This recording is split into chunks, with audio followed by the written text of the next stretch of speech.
Have you ever stopped to think what would happen if a scientist died and came back saying he saw Jesus and received 20 revelations about September 2025? In today's video, you will learn the true and impactful story of Brandon Ellis, a climatologist who crossed the line of death and returned with messages that could change the course of humanity. Leave a like, subscribe to the channel, and comment on which city you're watching from so we can welcome you. Now take a deep breath and get ready. What comes next will shake you up. My name is Dr. Brandon Ellis. I'm 42 years old and a senior climatologist at an atmospheric research center in Colorado. I've always been a skeptic. Science was my faith, until the day my faith swallowed me blind. On the afternoon of September 3, 2025, we were testing a new supercell simulation system in an underground laboratory when everything went wrong. The machines started to fail. The sensors went haywire, and an electrical discharge, which should not exist within an isolated laboratory, went through the system and hit me straight in the chest. I felt my body shut down like a burned-out machine. But what happened next? No one could have predicted. There was no darkness. There was no tunnel. There was a tear in the fabric of reality, as if I had crossed the thin wall between what is real and what is eternal. I was out of my body. Floating above the testing room, I found myself lying on the floor, eyes open, too still to be alive. And that's when I heard a voice that did not come from any throat. "Brandon, now you will see the weather the world never predicted." I turned in midair, as if the light itself were pulling me in. Around me, everything went dark, except for a trail of liquid gold that pulsed. Alive, a corridor, not made of matter, but of consciousness. And I was swallowed by it like a leaf in a river of stars. In the end, he was there.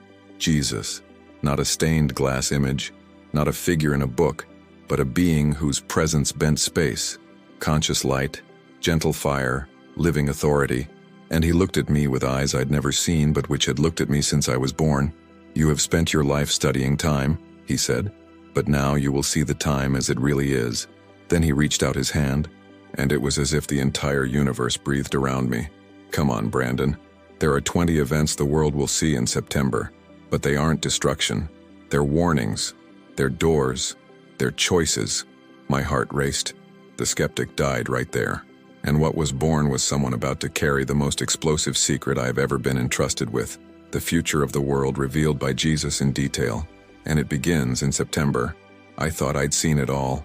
Hurricanes, wildfires, unexplained climate change. But nothing prepared me for what Jesus showed me in that moment. When I touched his hand, if it could be called a hand, we were transported to a place that seemed outside all laws of physics and logic. It was like being within a living organism, where time pulsed like blood, and the memories of the world flowed through veins of liquid light. In front of me, a gigantic structure appeared, a floating library made of energy, where each book was a stream of light, and each stream was a timeline. "Here are recorded the events of the world," Jesus said, "but today, I will show you only those that will take place in September." His words vibrated inside me like a silent earthquake. He ran his hand along one of the chains and immediately, 20 of them lit up in flaming red. They emerged from the compound, hovering around us like satellites ready to broadcast a truth the world is not ready to hear. These are the 20 signs. They will be visible, inexplicable, unavoidable. I was shaking, not from fear, but from something bigger. Responsibility. He knew he was about to see something that no scientific, political, or spiritual authority would dare admit. The future has already been written, but it is not fixed. The chains began to turn, and Jesus pointed to the first one. September will begin with a global atmospheric anomaly. The heavens will open in places where there has been no rain for decades, and the silence of the deserts will be broken by inexplicable thunder. Meteorologists will fall silent, because there will be no pattern. It will be the sign that creation responds to the heavens, and no longer to data. The image appeared before me. The Sahara bathed in storms, the Alaskan skies tinged red, snow in the Caribbean. I refused to believe it, until I felt it inside me that it was already starting to happen. "And it won't be destruction," he continued. "It will be confusion, because the world doesn't know how to interpret miracles outside of its own models." Jesus turned to another stream. "The second event will be the Great Invisible Agreement.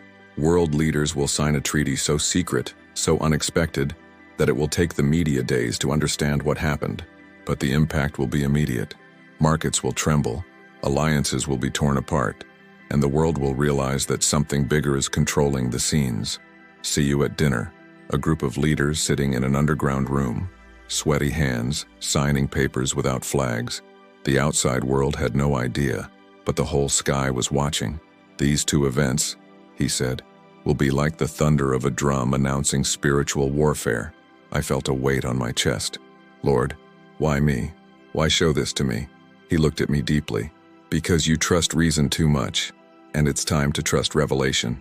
At that moment, I realized I wasn't just seeing future events, I was being called upon to announce them, like a sentinel on the walls of reality. And that was just the beginning. Jesus reached out his hand, and the third stream of light flared to a dimmer glow, not dark but deep, as if hiding truths that humanity has always feared discovering. Now you will see what has lain dormant for millennia beneath humanity's feet. What the sea hid will now emerge, and when it emerges, it will raise questions that neither science nor religion can answer. Suddenly, we were transported to the middle of the ocean, an isolated spot, with no visible continents, only endless water under a sky that seemed to contain the breath of the world. The sea, calm for a moment, began to tremble, and then emerged from the depths, a gigantic so ancient angular structure, as if the earth itself were returning something it had hidden for thousands of years. It wasn't rock, it wasn't coral, it was sacred technology, forgotten civilization, a temple from before time. I saw ocean drones rising in panic. Scientists were crying at the images. One of them repeated, in tears, This changes everything. This rewrites the origin of man. Is it Atlantis? I asked, trying to understand. Jesus simply replied, It is memory. The earth holds what man wanted to forget. But the strangest thing wasn't what was going up, but rather what awakened with this, a collective restlessness in people's souls, as if an invisible thread were pulling human consciousness out of the everyday. What does that mean? I asked, now breathless. It will be the third sign, the reminder of what we were, and the call to what we must become. But beware. Those who seek only with the eyes of greed will find confusion. Those who seek with humility will find purpose. Immediately, the fourth current activated, a room jump. Now we were on the major stock exchanges in the world, but there was no shouting or applause, just silence and chaos in slow motion. Charts plummeted, digital currencies lost value, and then they returned, without logic, without apparent cause, a system uncontrolled by something that was not human. The fourth event will be financial, Jesus said, but it will not be a fall. It will be a shock, a reminder that all wealth that ignores the spirit is wind. I saw investors throwing papers on the floor. I saw families looking at their savings as if they were looking at a lifeless body. But I also saw parents kneeling in prayer for the first time in years, asking for wisdom, not profit. Why show all this to the world? I insisted, my throat dry. Jesus approached. His gaze pierced every layer of my soul. Because September will be the month of mirror. Each event will reflect the inner state of humanity, and each person will have to look at themselves, or hide. The vision stopped for a moment, and in that silence, I understood. It wasn't just a sequence of supernatural events. It was a global calling, a spiritual summons, and I was just the first to hear. The silence was broken by a soft hum, like a song coming from the constellations. Jesus raised his hand, and fifth stream of light shone like a comet tearing through space. Now you will see what heaven will say, when earth no longer wants to listen. In the blink of an eye, we were taken above the atmosphere. The planet revolved below us, serene, ignorant, and the stars seemed to draw near as witnesses of what was to come. And then, the orbits began to change. I saw the planets align in a pattern I only knew from ancient astrological charts, an alignment so rare, so perfect, that even the most modern telescopes would be silent. Is it a conjunction? I asked, astonished. It is a portal, Jesus replied, an opening between the visible and the invisible, an invitation from heaven for man to lift his eyes, and not just his fingers, to screens. The alignment formed a figure in the sky, a symbol, a light door, made with celestial bodies as columns and space as the ceiling. On earth, people began to notice. Scientists rushed to interpret it. Children pointed to the sky. And something strange happened. Crowds began to gather in silence, not in panic, but in contemplation, as if everyone at the same time knew this is not just an astronomical event, it is a calling. This will be the fifth event, Jesus said, and perhaps the most ignored, because science will explain it with numbers, but the soul will explain it with shivers. I watched people's eyes fill with tears, without knowing why, churches filled without preaching. People of all religions turned to heaven, not in fear, but in thirst. And then came the sixth event. The chain turned on its own, as if it was in a hurry. It will be the quickest, but the deepest, Jesus said. A collective worldwide silence. Suddenly, all broadcasts, TV, radio, social media, satellites, stopped at the same time. For exactly 33 seconds, the whole world fell into a vacuum of sound and signal. Global communication failure? I asked. No, he replied. Silence imposed by heaven. A break for man to remember that he controls nothing. I saw journalists trying to understand, military personnel trying to explain, but no one could. The world was mute for 33 seconds, and when the sound returned, something had changed in the people. I saw families embracing. I saw enemies asking for forgiveness. I saw strangers looking at each other like brothers. Silence will be the sixth sign, he said, but it will be man's chance to hear the sound of his own heart. I couldn't hold back the tears. As a scientist, this was all impossible, but as a human being, it was undeniable. Something bigger was behind every detail, and September was just the beginning. The next chains vibrated more strongly, as if they wanted to speak even before they were touched. Jesus placed his hand on the seventh and eighth chain at the same time, and a feeling of spiritual urgency invaded everything around. Now you will see what will be revealed in the hidden. First, I was thrown into a kind of underground city. It wasn't a physical place, but a symbolic representation of the hidden structures of the world. I saw cold corridors, lit by artificial light. I saw men and women in suits, gathered in absolute silence, watching screens displaying maps, satellites, social media, as if they were monitoring all of humanity. And then Jesus said, the seventh event will be the takedown of a secret surveillance network that has been operating for decades unseen. It will be exposed, publicly, unexpectedly. I saw their panicked faces. A code that should never have been discovered would be posted on a forum by an unknown young man, and in less than an hour, the entire structure would collapse. And this will shake governments, corporations, financial systems, but most importantly, it will awaken in people the desire for absolute truth. It was as if an invisible curtain fell, and the whole world would clearly see who really pulls the strings behind the scenes, not with hatred, but with discernment. Soon after, the eighth chain shone, and a new scene emerged. A laboratory, researchers in white suits, expensive equipment, and at the center, a discovery. The eighth sign, Jesus said gravely, will be the discovery of a spiritual gene. What do you mean? I asked, completely confused. They will discover a genetic code, a silent sequence, that responds to faith. The scene was shocking. Scientists saw, astonished, that certain genes activated biological responses only during moments of prayer, meditation, or intense spiritual experiences. But that's proving the spirit by biology, I exclaimed.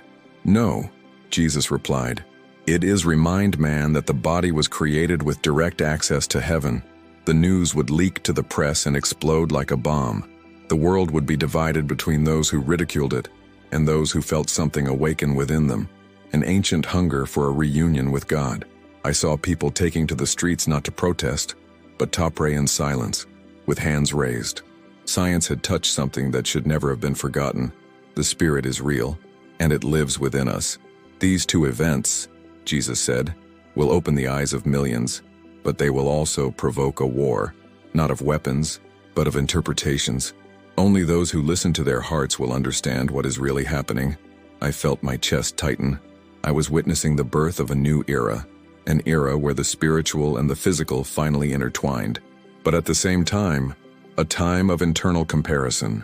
The world will demand proof, but heaven will offer only signs, he concluded. And these signs will be sufficient for those who desire see. and more streams of light prepared to open, each one more intense, more urgent. The next currents began to move on their own. The for him and totenth chain spun so fast that they formed spirals of light, like sacred hurricanes. Jesus touched the center of the spiral, and we were immediately transported to the heart of a desert. "This will be the 9th sign," he said, "and no one, absolutely no one, will be prepared for it." The sky over the desert, once clear and silent, began to tremble with a sound that did not come from earth. It was like a song, but also like a lament, a sound that seemed to carry 1,000 voices within one. Suddenly, the sound became word, clear, audible, in all languages at once, and the sentence was simple: "I am." The earth shook, animals fell silent, planes in mid-flight veered off their routes, and billions of people around the world stopped in their tracks, as if something inside them recognized that voice, even without understanding where it came from. "Is that the voice of God?" I asked, kneeling. Jesus simply said, "It's the memory. The human soul has carried this voice since Eden." The sound lasted just 7 seconds, but shook everything. Science has been unable to locate the source. Satellites have recorded the echo, coming from above and from within the earth at the same time. "It will be the most controversial sign," Jesus said. "Some will say it's an alien invasion, others, technological manipulation. But those who have ears will know. They will know that heaven has spoken." I was shaking. This was bigger than any earthquake, hurricane, or solar flare. It was a spiritual invasion of time itself. But before I could breathe, the 10th current exploded in blue light. Jesus turned to me with a look that mixed pain and hope. "Now you will see the sign that will touch the most hardened, because it will be personal. It will go straight to the heart." I was taken to different places around the world: homes, prisons, schools, slums, mansions. In all these places, people were alone, broken, on the verge of collapse, when a figure of light began to appear before them. It was not an angel. It was a reflection of Jesus himself, but individualized for each person. I saw him appearing as an old man to a child, as a young man to an elderly man, as a brother to an orphan, as a mother to a soul without affection. "The 10th sign," he said, "will be Thessalent visitation. Each one will see what their heart needs to recognize me." I saw atheists crying, skeptics kneeling, agnostics shouting, "Forgive me," not by imposition, but by recognition. They will not know if it was a dream, a vision, or reality, but they will know that it was me. "Why now?" I asked. "Why these visits in September?" "Because harvest time is approaching, and I want every last one to have the chance to say yes." And then the 10th chain went out, and I realized half of the signs had already been shown, and the world was already different just by seeing them. What came next seemed too big to even dream of. The 11th chain lit up with a deep red glow. Jesus approached slowly, as if carrying a truth that needed to be spoken, even if it hurt. "Now, Brandon," he said in the most serious voice I had ever heard, "you will see the sign that the earth will make cry with the man." The scenery changed. We were on a green plain, full of crops and fruit trees.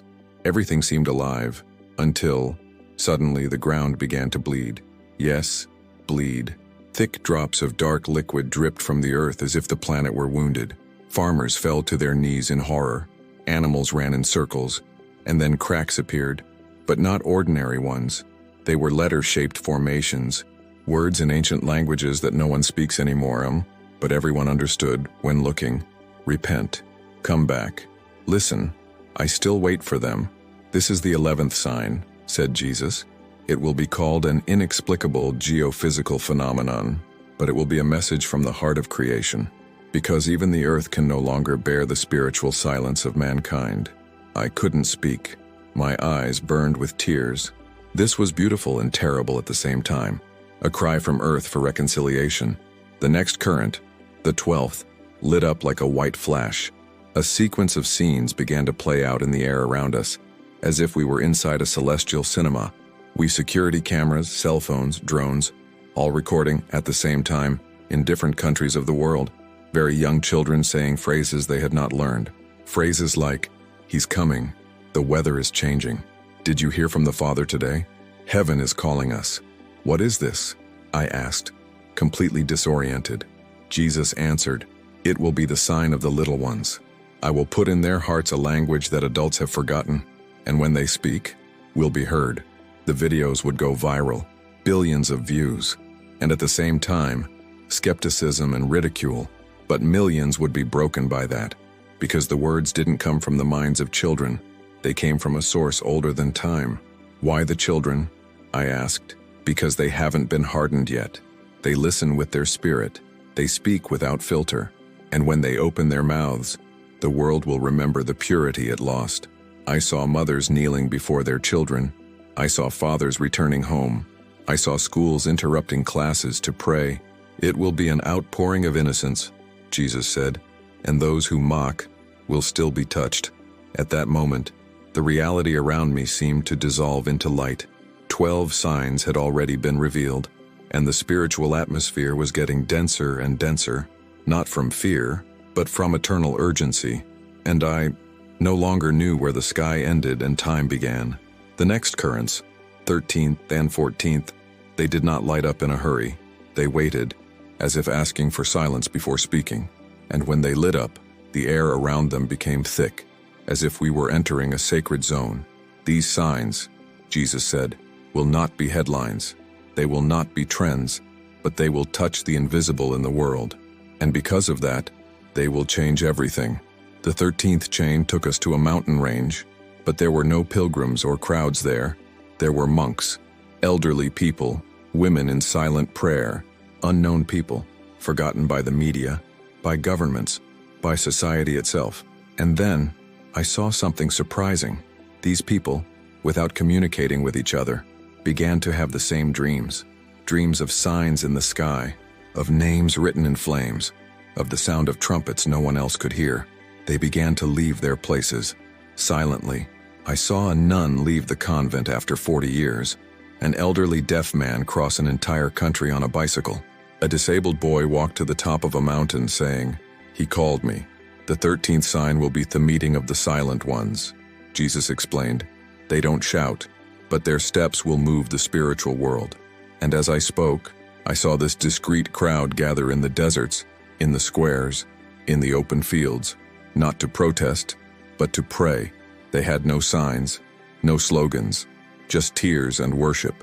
They are the bearers of intercession, and September will be the month in which their requests will become seeds that will germinate visions. It was then that the 14th chain began to pulse, but not with light, with wind, an invisible but powerful breath, as if something divine was breathing life into what was dead. We were transported to cemeteries. Yes, cemeteries, but there was no sadness there. There was expectation, and then the ground began to vibrate, but not with an earthquake. It was a spiritual resurrection. I saw people kneeling over graves, praying for loved ones who had passed away. And I saw lives being transformed in these exact places where before there was only longing. I've seen criminals enter cemeteries and emerge transformed. I've seen atheists visit graves and feel celestial presences. I've seen people freed from addictions, traumas, and pacts, when they simply heard a soft voice among the tombs. There is still life, there is still time. The 14th sign, Jesus said with teary eyes, will be the breath on dry bones. Healing will come not through escape from pain, but through reconciliation with eternity. These two signs touched me deeply. There was no spectacle, but there was glory. There were no pyrotechnics, but there was a direct touch to the soul of the world. It was as if the sky was resurrecting the faith of the forgotten. And in that moment I realized, September wouldn't be the end of an era. It would be the beginning of humanity. A 15th chain flashed like lightning, cutting through space with a speed that shook my spirit. Jesus didn't need to say anything. I already felt the weight of what was to come. I saw gigantic cities, centers of power, soaring towers that shone with screens, graphs, data, and ego. This will be the signal the world cannot ignore, he said, because he will be visible, literal, and symbolic.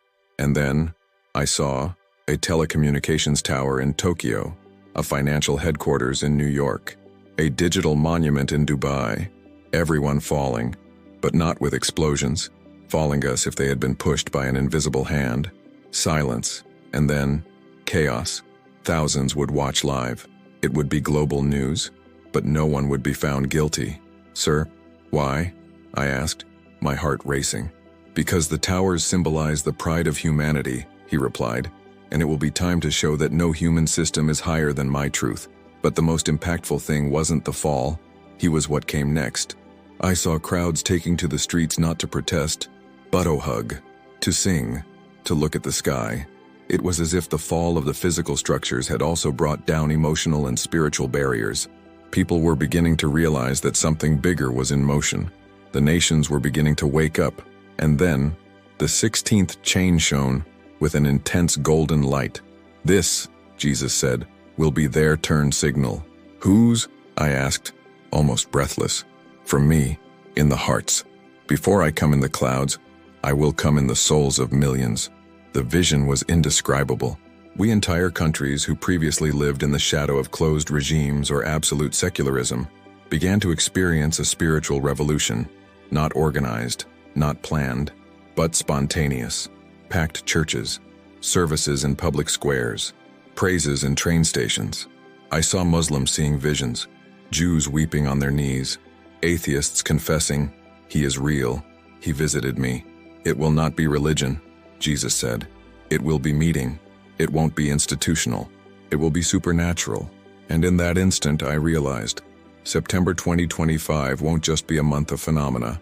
It will be a month of return, their turn of spiritual sensitivity, of collective repentance, of the remembrance that we are children, not gods.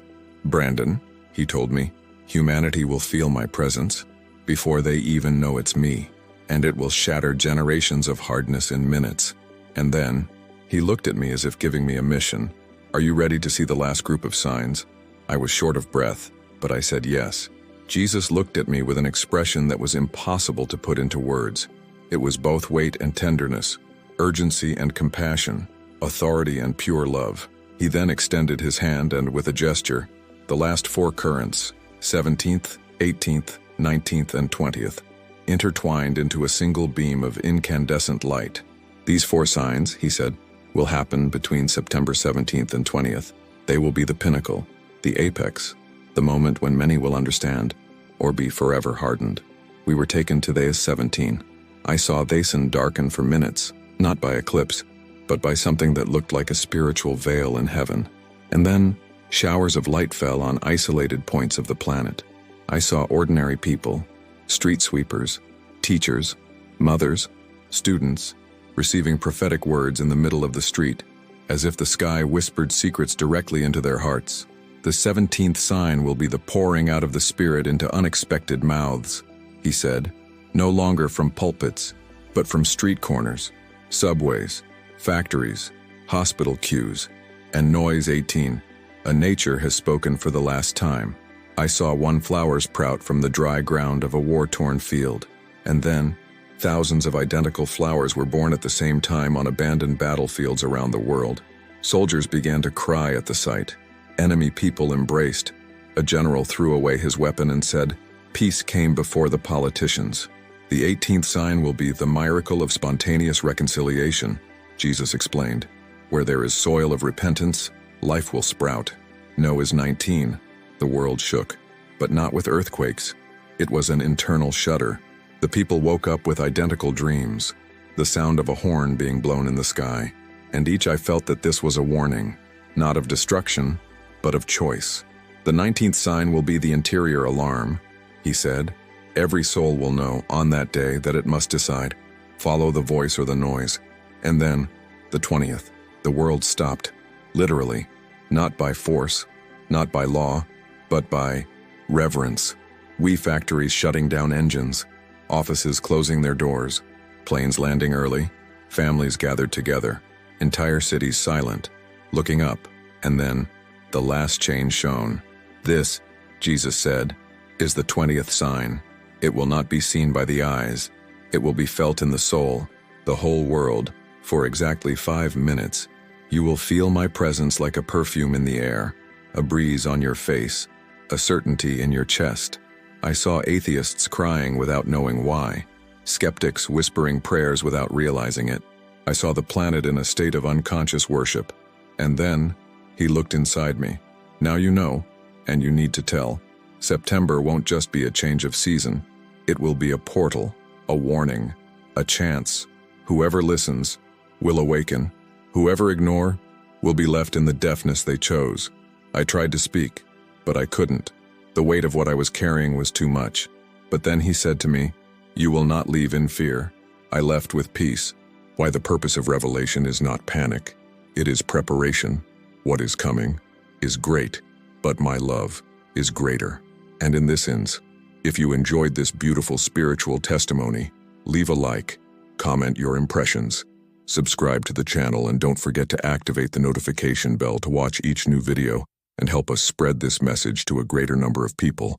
Until next time, the light exploded, and I was thrown back into my body with a sharp gasp. As if I had been plunged into eternity and returned in a single breath, I opened my eyes on the hospital gurney. Doctors were rushing in, alarms were ringing, but none of that mattered. I had seen, I knew, and now I needed to tell.